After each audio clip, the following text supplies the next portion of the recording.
Então tá, boa noite a todos. Hoje nós vamos ter o nosso sexto estudo da nossa Confissão de Augsburgo. E é mais um estudo sobre um artigo só, também um artigo bem importante e que gera bastante discussão. O artigo 10 que fala sobre a Santa Ceia.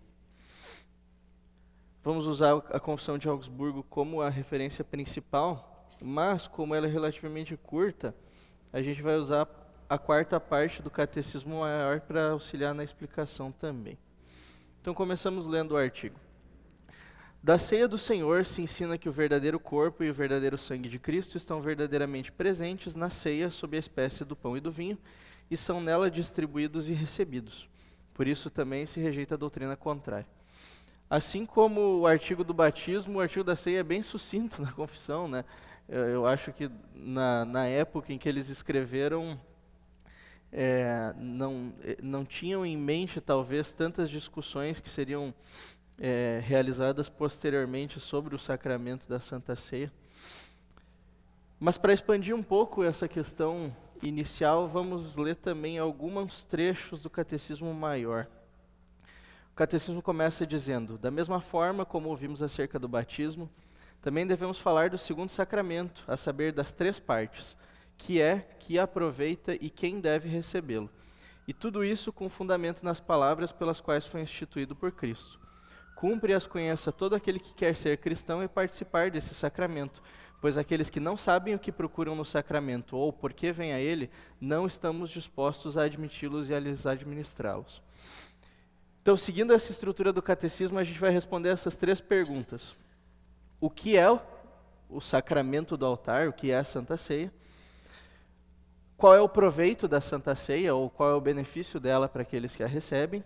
E quem deve e quem não deve receber a Santa Ceia? Respondendo à primeira pergunta, o Catecismo Maior diz: assim como do batismo dissemos que não é simples água, assim também aqui dizemos, o sacramento é pão e vinho, mas não simples pão e vinho, como os que ordinariamente se põem à mesa, senão pão e vinho compreendidos na palavra de Deus e a ela ligados. É a palavra, digo, que faz e distingue esse sacramento, de sorte que não é, nem se chama apenas pão e vinho, senão corpo e sangue de Cristo. Se nós lembrarmos do último estudo, a gente falou bastante sobre a definição que Agostinho dá do que é um sacramento, né? O sacramento nada mais é do que a palavra de Deus unida a um elemento físico. Assim como o batismo é a palavra de Deus unida à água, o sacramento do altar é a palavra de Deus unida ao pão e o vinho.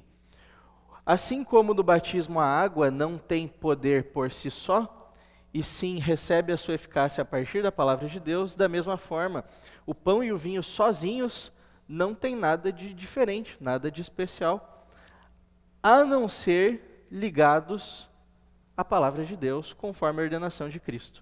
A partir do momento em que o pão e o vinho são devidamente consagrados, devemos ter certeza que recebemos não só pão e vinho, mas também o corpo e sangue de Cristo, verdadeiro, real corpo e sangue de Cristo. Qual é o benefício da Santa Ceia? Por que nós devemos participar da Santa Ceia? Isso é claro e facilmente inteligido das palavras mencionadas. Isto é o meu corpo e sangue dado e derramado por vós para a remissão dos pecados. Em poucas palavras significa isto: vamos ao sacramento a fim de receber tal tesouro, porque e em que recebemos perdão dos pecados. Por que isso? Porque as palavras aí estão e nos concedem, pois me ordena comer e beber para que seja propriedade minha e me aproveita como seguro penhor e sinal, sim, como exatamente o próprio bem estabelecido para mim contra o meu pecado, a morte e toda a desgraça. Conseguintemente, e com razão, que se chama alimento da alma, que nutre e fortalece o novo homem. Então, pensando nas palavras de instituição, a gente começa, depois a gente vai ir para os textos especificamente, mas Jesus fala: isto é meu corpo, isto é meu sangue. E logo depois diz que é derramado por vós, por vocês que recebem o sacramento para a remissão dos pecados. Então, de todos os benefícios, esse é o principal: a remissão dos pecados e a comunhão com Cristo, porque aquele que recebe o sacramento se torna participante do corpo e sangue de Cristo. Esse é o maior proveito e o maior benefício, e é por isso que a ceia jamais deve ser desprezada, jamais deve ser protelada, mas deve ser praticada com frequência e sempre com muita reverência. E quem deve receber? A gente viu que a ceia é um sacramento real ordenado pelo Senhor, a gente viu que a ceia tem certos benefícios bem estabelecidos, mas quem que deve receber essa ceia? Diz o Catecismo Maior, é em palavras bem sumárias, aquele que crê conforme rezam as palavras e o que trazem, pois não são ditas ou proclamadas a pedras e paus, mas aqueles que as ouvem. A esses diz, tomai e comei, etc. E como oferece e promete perdão dos pecados, não pode ser recebido de outra maneira senão pela fé. Essa fé exige a ele mesmo na palavra ao dizer, dado por vós e derramado por vós. É como se dissesse, eu o dou e vos ordeno que comais e bebais, para que o tomeis como coisa vossa e o desfruteis. Agora, quem disso toma boa nota e o crê verdadeiro, esse o tem. Aquele, porém, que não crê, nada tem, pois deixa que se lhe apresente em vão e não quer fruir desse bem salutar. O tesouro, na verdade, está aberto e é colocado à porta de todos. Todavia, cumpre também que dele te aproprias e com certeza o consideres como sendo aquilo que as palavras indicam. Ou seja, quem deve receber o sacramento? Aquele que crê no que o sacramento é e no que o sacramento promete. Aquele que crê na instituição de Jesus Cristo, de que nesse pão e nesse cálice receberá o corpo e sangue de Cristo, e que por meio dele receberá o perdão dos pecados e a comunhão em Jesus. Aqueles que recebem o sacramento sem fé, recebem sim um sacramento verdadeiro, porque o mérito do sacramento não se encontra em nós, mas na palavra de Deus. Porém, eles não o recebem com benefício próprio, porque é somente a fé que recebe a palavra de Deus unida ao sacramento, que tem o poder de se apropriar das promessas que estão ligadas a ele. Agora, passando essa introdução, existem algumas objeções comuns sobre a doutrina luterana que a gente apresentou do sacramento. Eu vou tratar de 3 objeções. A ceia como símbolo, que se refere talvez à maior parte do entendimento protestante, moderno, do que é a ceia.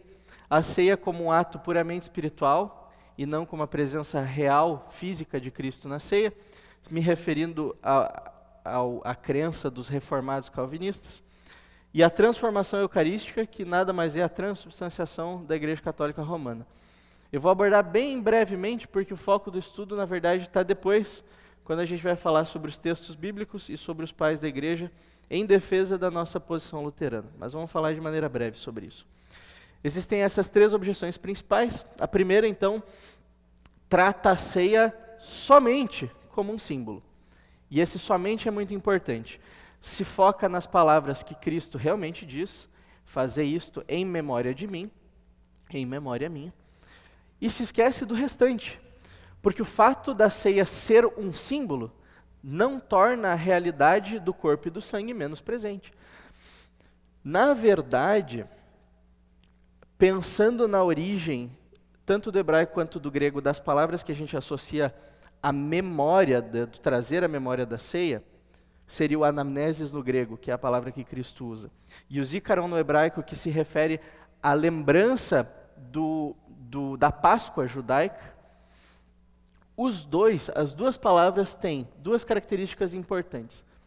Primeiro, elas tratam de uma lembrança ativa, de você verdadeiramente procurando rever um momento passado. E em segundo lugar, e talvez mais importante, essas 2 palavras, especialmente a palavra no hebraico, elas ligam o presente e o passado de uma forma que, ao ser praticado essa memória, pelo significado da palavra hebraica, é como se nós saíssemos do tempo e aquilo que aconteceu no passado fosse visto pelo símbolo como uma realidade presente. Por causa disso, em memória de mim, na verdade, não afasta a realidade do corpo e sangue de Cristo real na ceia, mas na verdade afirma, porque aquele mesmo sacrifício de Cristo que foi feito de uma vez por todas, é recebido por nós aqui na ceia, é o mesmo sacrifício, como se fosse fora do tempo.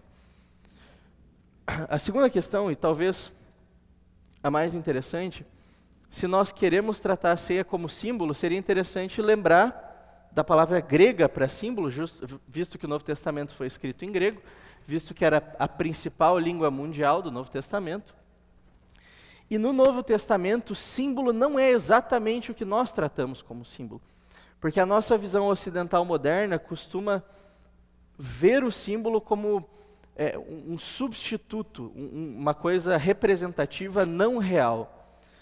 Porém, a origem da palavra grega se dá, inclusive, no meio natural. A confluência de dois rios que, andando separados, agora andam juntos e são um rio só.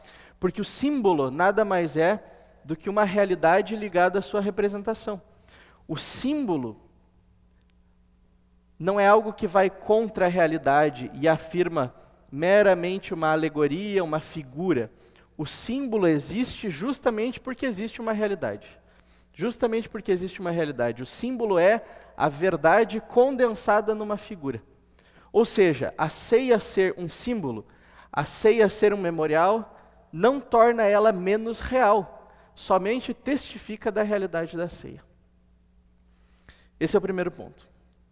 A segunda objeção comum, que seria a objeção dos reformados calvinistas, fala que sim, a gente tem alguma participação no corpo e sangue de Cristo, mas essa participação não é uma participação real, física, de carne, de sangue, e sim uma participação espiritual, porque aquele que recebe o sacramento com fé, recebe os benefícios e é unido a Cristo espiritualmente, mas o sacramento em si não tem carne e o sacramento em si não tem sangue.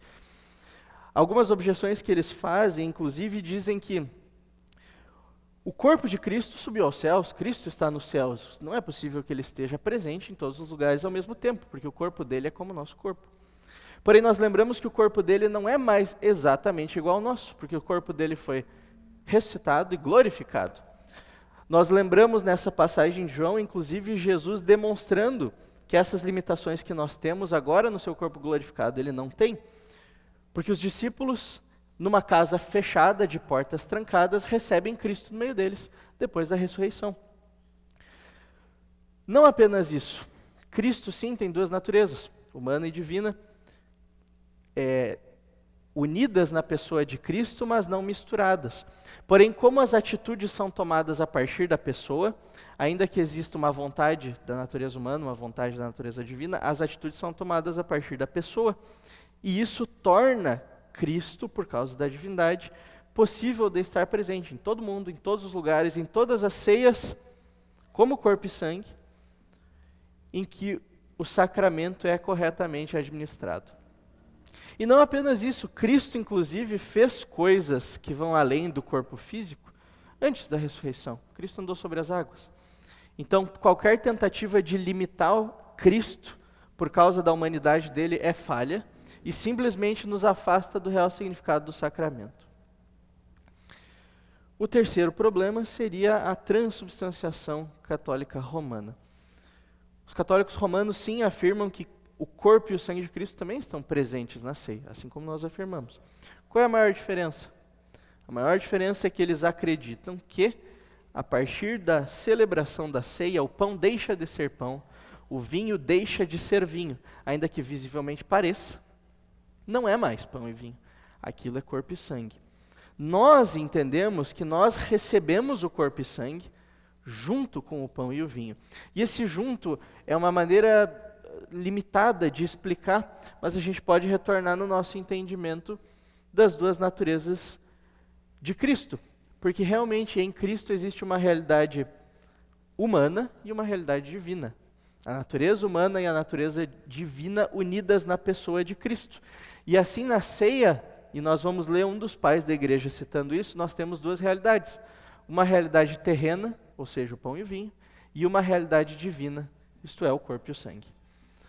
Uma coisa não anula a outra. A divindade de Cristo não anula a humanidade e a presença real do corpo e do sangue não anula a realidade do pão e do vinho. As duas coisas estão perfeitamente presentes e são recebidas por todo aquele que participa do sacramento. Agora, nós apresentamos a nossa posição, apresentamos algumas objeções comuns. veremos se a Bíblia realmente apoia o que a gente fala, porque eu posso passar meia hora, 40 minutos falando com você, se a Bíblia disser o oposto, eu estou errado, né? Usaremos então quatro trechos, 4 passagens maiores. O Antigo Testamento eu vou citar bem brevemente, somente para demonstrar que existem figuras do Antigo Testamento que apontam para a ceia, e nós vamos nos debruçar mais no Novo Testamento depois. Então, no Antigo Testamento eu citei apenas 3 trechos, provavelmente se pesquisar deve ter mais, mas esses 3 são os mais, talvez os mais evidentes. Gênesis 14, 18, fala: Melquisedeque, rei de Salém, trouxe pão e vinho, era sacerdote do Deus Altíssimo. Se vocês lembrarem, inclusive é uma passagem que é citada pelo autor de Hebreus, falando daquele Melquisedeque, sacerdote do Deus Altíssimo, que recebeu ofertas, recebeu o dízimo de Abraão, e que prefigura o Cristo que havia de vir. Então é muito interessante que esse sumo sacerdote do Antigo Testamento, que é envolto em certo mistério, e que representa e prefigura Cristo, quando ele recebe Abraão justamente com os 2 elementos da ceia, com o pão e o vinho. Essa é a primeira figura. A segunda figura se dá na Páscoa. Eu citei apenas um versículo, mas todo o capítulo 12 de Êxodo é útil para isso. O sangue vos será por sinal nas casas em que estiverdes, quando eu vir o sangue, passarei por vós. Né? O passar por cima, passar por vós, que dá origem ao termo da Páscoa, né? Se refere justamente àquela Páscoa, primeira Páscoa judaica, durante o tempo da escravidão do Egito, onde Deus ordena que sejam mortos, sejam realizados sacrifícios, seja comido o cordeiro e seja pintado o batente das portas com o seu sangue, para que Deus não venha punir as pessoas e levar o primogênito delas, e sim que ele passe por cima, passe por elas, que é o termo da Páscoa.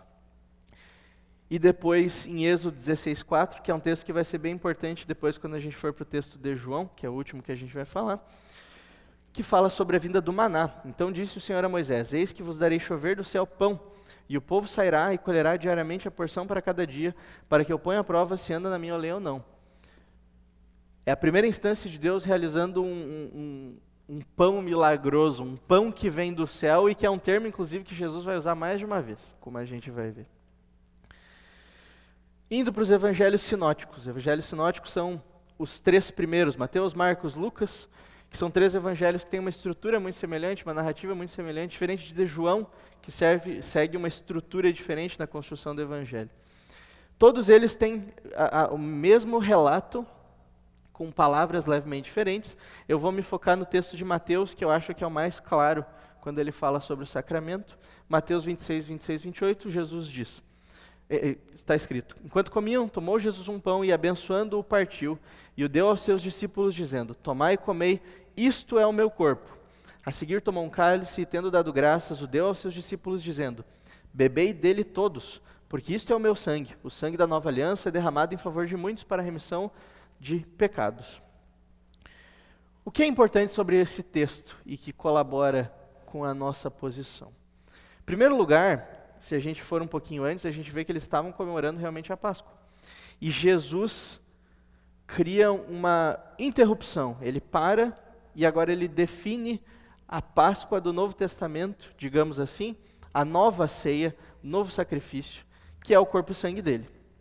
Ele toma o pão, ele toma o vinho, e diferente de algumas traduções modernas, que traduzem "este é o meu corpo", como se Cristo estivesse apontando para si mesmo, a tradução correta, a tradução original do grego, diz: isto é o meu corpo, porque é Cristo segurando o pão em suas mãos e apontando para ele, dizendo: isto que eu seguro em minhas mãos é o meu corpo, isto que eu entrego nesse cálice é o meu sangue. Jesus trata aquele pão e vinho de maneira literal. Ele não diz: isto representa o meu corpo, isto representa o meu sangue. Ele diz: isto é. E se tratando de um sacramento tão importante, não existe motivo para nós imaginarmos que Cristo deixaria em dúvida alguma coisa. Não teria por que Cristo nos deixar dúvida. Realmente é um símbolo, realmente só um símbolo, ou será que é uma realidade? Cristo não deixa dúvida, ele diz: isto é o meu corpo, isto é o meu sangue. e como a gente citou antes, é derramado em favor de muitos, é derramado por vós, vocês que recebem para a remissão de pecados. Esse primeiro texto é a base para tudo. Sem esse texto a gente não faz nada. Mas talvez alguém leia, especialmente hoje em dia, com tantas opiniões diferentes, e diga: eu não estou convencido, eu preciso de mais evidência. Então, graças a Deus, nós temos textos que nos explicam de uma maneira um pouquinho mais clara, o que talvez fique de dúvida nesse. Eu vou citar aqui 1 Coríntios 10:16. Porventura, o cálice da bênção que abençoamos não é a comunhão do sangue de Cristo? O pão que partimos não é a comunhão do corpo de Cristo? Mais um texto que confirma, por mais que algumas pessoas vão dizer, ele está falando da comunhão do sangue, a comunhão do corpo. Será que ele está se referindo ao elemento?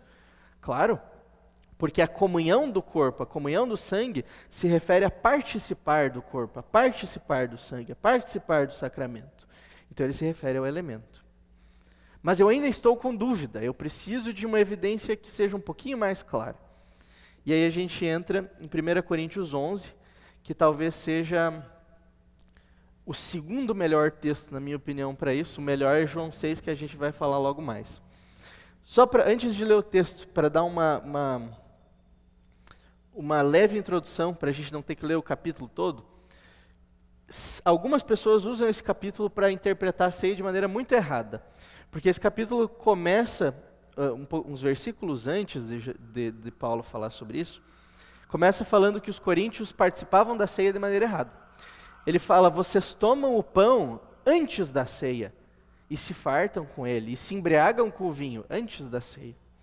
E ele termina o capítulo falando: se vocês têm fome, comam em casa, porque a ceia é uma coisa diferente. Algumas pessoas leem isso e querem dizer: não, porque a ceia dos primeiros cristãos, ela era uma refeição comunitária, não um sacramento. O apóstolo Paulo não defende isso. O apóstolo Paulo diz: você tem fome? Coma em casa. Se fosse uma refeição comunitária, ele dizia: você tem fome? Coma com a gente. Não é isso que ele fala. Você tem fome? Coma em casa. Mas agora, vindo aqui, participe do sacramento de maneira adequada. É isso que Paulo fala nesse capítulo 11. E se referindo especificamente ao sacramento, Paulo diz: porque eu recebi do Senhor o que também vos entreguei, que o Senhor Jesus, na noite que foi traído, tomou o pão, e tendo dado graças, o partiu e disse: isto é o meu corpo, que é dado por vós, fazei isso em memória de mim. Por semelhante modo, depois de haver ceado, tomou também o cálice, dizendo: este cálice é a nova aliança no meu sangue. Fazei isto todas as vezes que o beberdes, em memória de mim. Porque todas as vezes que comerdes esse pão e beberdes o cálice, anunciais a morte do Senhor até que ele venha. Por isso, aquele que comer o pão ou beber o cálice do Senhor indignamente, será réu do corpo e do sangue do Senhor. Examine-se, pois, o homem a si mesmo, e assim coma do pão e beba do cálice, pois quem come e bebe sem discernir o corpo, come e bebe juízo para si. Eis a razão porque há entre vós muitos fracos e doentes, e não poucos que dormem.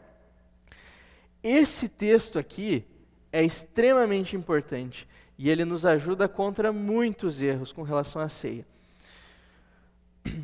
Ele cita aquele mesmo texto que a gente leu antes de Mateus: isto é meu corpo, isto é meu sangue, fazer isto em memória de mim, como a gente já falou. Porém, essa segunda parte é muito importante, porque ele diz: aquele que comer o pão ou beber o cálice do Senhor indignamente é réu do corpo e do sangue do Senhor. Isso é muito importante. Porque o que ele está dizendo nisso? É possível eu me tornar culpado de comer e beber do corpo e do sangue de Cristo indignamente, se o que eu como e bebo não é o corpo e o sangue de Cristo? Não é possível, né? Na verdade, só é possível comer indignamente do corpo, beber indignamente do sangue, porque aquilo que eu recebo é corpo e sangue. Somente por isso. Isso não só colabora para a gente afirmar, reafirmar que aquilo é verdadeiro corpo e sangue, mas serve contra aquela objeção dos calvinistas, que diz que só recebe verdadeiramente alguma participação real, fora o pão e o vinho, aquele que recebe com a fé, e que quem recebe sem fé come pão e vinho sem diferença nenhuma. Não, o apóstolo Paulo diz: não é que vocês estão comendo pão e vinho simples, porque vocês recebem sem fé e sem arrependimento. Vocês estão recebendo o mesmo corpo e sangue que os outros recebem com a fé, mas vocês recebem para condenação. Porque vocês recebem sem arrependimento, sem discernimento, sem fé. O sacramento permanece o mesmo, o corpo e o sangue permanecem real. A diferença é que quem recebe com fé, recebe perdão dos pecados e a vida e salvação prometida. E aquele que recebe sem discernimento, sem arrependimento, sem fé, peca contra o corpo e o sangue de Cristo. Recebe o corpo e o sangue de Cristo indignamente.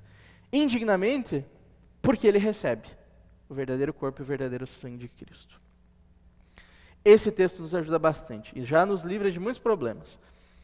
Então, o fato de ser possível comer o corpo e beber o sangue indignamente é uma evidência de que aquilo que nós recebemos é verdadeiro corpo, é verdadeiro sangue. Não me convencia, eu preciso de mais um texto. Aí nós temos João 6. E se João 6 não te convencer, aí não tem o que convencer. João 6 acontece bem antes da instituição da ceia. Mas é o texto mais, na minha opinião, é o mais claro de todos. E a gente vai gastar um pouquinho de tempo nesse texto por causa disso. João 6,41 começa: murmuravam, pois, deles os judeus, porque dissera, eu sou o pão que desceu do céu. Você lembra que a gente falou do pão que desceu do céu? Qual foi o primeiro pão que desceu do céu? A gente falou do maná, né? O maná que desceu do céu. Aquele maná que era um pão milagroso, não era?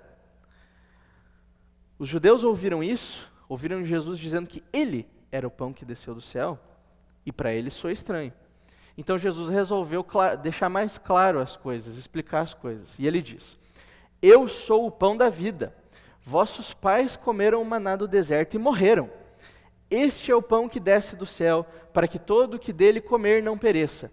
Eu sou o pão vivo que desceu do céu. Se alguém dele comer, viverá eternamente. E o pão que eu darei pela vida do mundo é a minha carne. Disputavam, pois, os judeus entre si, dizendo, como pode este dar-nos a comer a sua própria carne?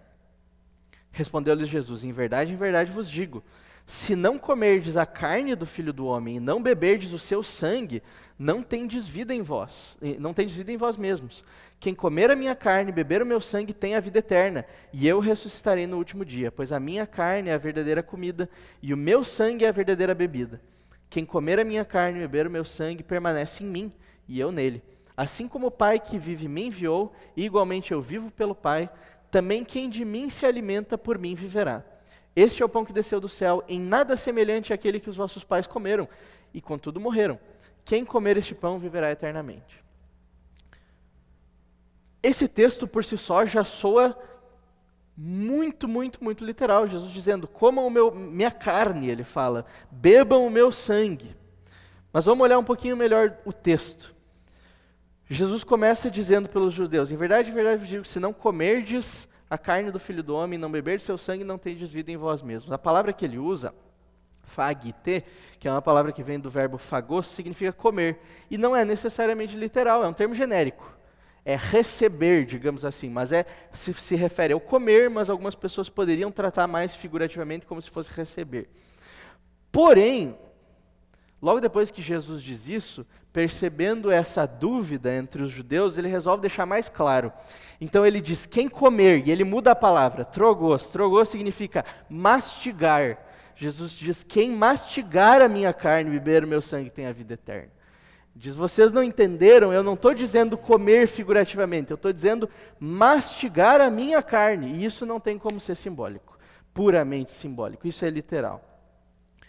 Jesus mesmo clarifica, mas Jesus falava por parábolas, Jesus, nem tudo aquilo que ele dizia era exatamente literal, isso é real. Porém, tudo aquilo que Jesus fala e que gera alguma dúvida é explicado por ele mesmo.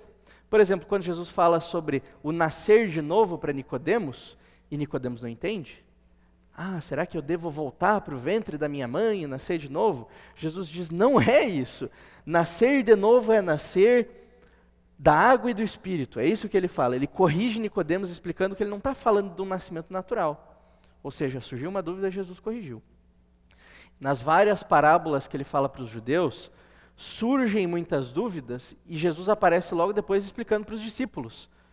Eles não entenderam, eu vou explicar para vocês o que é a parábola do semeador, por exemplo. Nesse aqui, a dúvida surge na hora, Cristo sana a dúvida na hora e não é falado de novo entre os discípulos, como se tivessem entendido de maneira errada e Jesus tem que explicar de novo. Na verdade, logo depois disso, está escrito que muitas pessoas se escandalizaram e se afastaram de Jesus por causa disso, porque era uma mensagem muito difícil. Então Jesus diz, vocês não entenderam comer, fagô? Então eu estou dizendo, é mastigar a minha carne. É literal. E não resta dúvida. Não resta dúvida. Agora, pode ser que eu sou uma pessoa persuasiva e eu estou tentando enganar vocês. E que tudo que eu estou falando foi inventado em algum momento da história e eu estou repetindo. Para reforçar um pouquinho mais, eu vou citar alguns pais da igreja, cristãos do final do primeiro século, início do segundo, cristãos do terceiro século, cristãos muito mais perto de Jesus do que qualquer um de nós em questão histórica, questão de tempo, alguns dos quais conheceram discípulos que viram Jesus, né? Vamos começar então por Inácio de Antioquia, do ano 110. Olha só o que ele escreve, mais de um texto. Não tenho gosto por alimentos corruptíveis, nem pelos prazeres dessa vida. Desejo o pão de Deus, que é a carne de Jesus Cristo, que era da descendência de Davi. E para beber desejo o seu sangue, que é amor incorruptível. Cuidem então, em outra carta, cuidem então para usar uma única Eucaristia. Eu não falei do termo Eucaristia, Eucaristô significa ação de graças, e é um termo que é usado para ceia há muito tempo.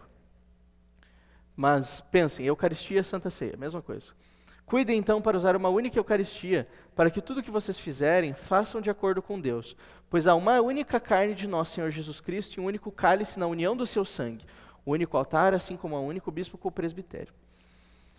E logo depois, se não ficou claro, ele diz, eles, ou seja, os gnósticos, que a gente até citou, eu acho que lá no início, que eram pessoas que falavam de conhecimento oculto, esotérico, muitos deles falavam, rejeitavam a parte física da existência humana como se fosse necessariamente ruim, a matéria é ruim, o espírito é bom. Muitos deles negavam a encarnação de Jesus, porque se Jesus realmente era bom, ele não poderia ter um corpo, porque o corpo é mau. Contra eles, contra esses hereges, Inácio de Antioquia diz, eles, ou seja, os gnósticos, hereges, abstêm-se da Eucaristia e da oração porque eles não confessam que a Eucaristia é a carne do nosso Salvador Jesus Cristo, carne que sofreu pelos nossos pecados e que o Pai em sua bondade ressuscitou. Ele diz, eles se afastam da ceia do Senhor porque eles não acreditam na verdade. Qual é a verdade? Que a ceia é verdadeiro corpo, verdadeiro sangue de Jesus Cristo. Pouco tempo depois, Irineu de Lyon diz, ele tomou da criação aquilo que é pão e deu graças, dizendo, isto é o meu corpo. Da mesma forma, o cálice, que é da criação a qual pertencemos, ele confessou ser o seu sangue. E no mesmo livro ele diz, mas que coerência há naqueles que sustentam que o pão sobre o qual foi dado graças é o corpo do seu Senhor e o cálice o seu sangue, se não reconhecem que ele é o Filho do Criador? Como podem dizer que a carne que foi nutrida pelo corpo do Senhor e pelo seu sangue cede à corrupção e não participa da vida? Pois assim como o pão da terra, recebendo a invocação de Deus, não é mais pão comum, mas a Eucaristia, consistindo em 2 elementos. Lembra que eu falei antes? 2 elementos, terreno e celestial. A gente já, inclusive, combate aquele erro católico romano de acreditar que deixa de ser pão, deixa de ser vinho. Porque o próprio Irineu de Lyon, no 2º século, diz, existem 2 realidades. Uma delas é o que é terreno, pão e vinho. A outra é o que é divino, celestial, corpo e sangue. Mais um pouco, e eu citei alguns e teria muito mais se eu quisesse continuar citando. Clemente de Alexandria, também, final do século II, início do século III. Chamando seus filhos para perto dela, ela, a igreja, os nutre com leite sagrado, isto é, com o verbo infante. No caso, se refere àquele texto de Hebreus que fala de receber o leite espiritual, os princípios do ensinamento de Cristo. O verbo é tudo para uma criança, pai, mãe, instrutor e ama. Come a minha carne, diz ele, bebe o meu sangue. O Senhor nos fornece esses nutrientes íntimos. Ele entrega a sua carne, derrama o seu sangue, e nada falta para o crescimento dos seus filhos. Ó, incrível mistério. Mistério, essa palavra é fundamental, mistério. Porque existem muitos detalhes que a gente não entende. Mas o fato claro, na Escritura e na história da igreja, é que é pão e vinho e é corpo e sangue. E tudo que vai além disso acaba se tornando cedo ou tarde alguma especulação. Afrates, o persa, diz também, final do século XIII, início do século IV. Depois de ter dito assim, isto é meu corpo, isto é meu sangue, e esse aqui talvez seja o texto mais difícil de ler. É o texto mais difícil de ler esse aqui, para te ver o quão literal eles tratavam a Eucaristia, a Santa Ceia. Depois de ter dito assim, isto é o meu corpo, isto é o meu sangue, o Senhor levantou-se do lugar onde tinha celebrado a Páscoa e dado o seu corpo como alimento e o seu sangue como bebida. Ele diz, ele deu na Páscoa o corpo como alimento, o sangue como bebida. E foi com seus discípulos para o lugar onde seria preso. E olha só o que ele diz, isso é o mais difícil de ler, de todos os textos, o resto dos textos são fáceis. Mas ele comeu o seu próprio corpo e bebeu o seu próprio sangue enquanto meditava sobre os mortos. Com as suas próprias mãos o Senhor apresentou o seu próprio sangue o seu próprio corpo para ser comido, e antes de ser crucificado deu o seu sangue como bebida. Alguns dos pais, inclusive, falam que o sacrifício inicial é esse aí. O sacrifício começa aí na primeira ceia e termina no final na morte. Mas ele começa aí, com Cristo apresentando o corpo e sangue para os discípulos e finaliza com a morte de Cristo e posteriormente, claro, a ressurreição. Só mais 2 slides dessa questão. Cirilo de Jerusalém, século IV. Ele mesmo, portanto, tendo declarado e dito sobre o pão, este é o meu corpo, quem ousaria ainda duvidar? E quando ele mesmo afirmou e disse, este é o meu sangue, quem poderia hesitar e dizer que não é o seu sangue? Ou seja, eles viam, não é óbvio, Jesus disse, é corpo, é sangue. Quem duvidaria disso se ele disse tão simples e claramente? Não considere, portanto, o pão e o vinho simplesmente como isso, pois eles são de acordo com a declaração do Mestre, o corpo e o sangue de Cristo. Mesmo que os sentidos lhe sugiram o contrário, deixe que a fé o torne firme.